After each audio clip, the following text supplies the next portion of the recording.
Was a young woman, and she had only just begun to appreciate herself. And she wasn't quite blazing with her own brightness yet, but something had been lit inside her, like a pilot light, flickering and steady. And then she met someone. When she met them, she wasn't loud, she wasn't perfect, she was just present. And that was new because she was used to being impressive, because she was used to performing, to earning her love. She was used to shining bright or showing off enough to be useful or disappearing enough to be safe. But this new one, they didn't look away when she got quiet, and they didn't flinch when she got too bright.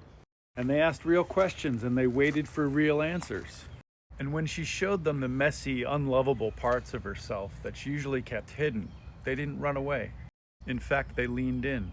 And they leaned in not to fix, but just to witness. Just to be with her in those moments of revealing. And she realized that she didn't have to fold herself smaller to be loved. She didn't have to shrink to be chosen. And it's odd because she wasn't afraid of being alone anymore, but she finally met someone who met her where she lived authentically.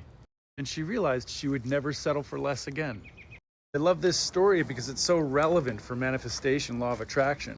Because when we don't stand in our own center and we're performing in our lives instead of being authentic, we send a mixed signal out to the universe, and our manifestations, they get muddy. But when we stand in our center and we're authentic about ourselves and we're clear about who we are, we feel better in our lives.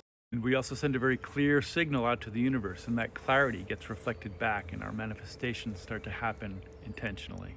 Write authentic me in the comments to remember this one in your body. Authentic me in the comments. Like the video, follow me, and click the link in my bio. Vibrant beings, have a great day.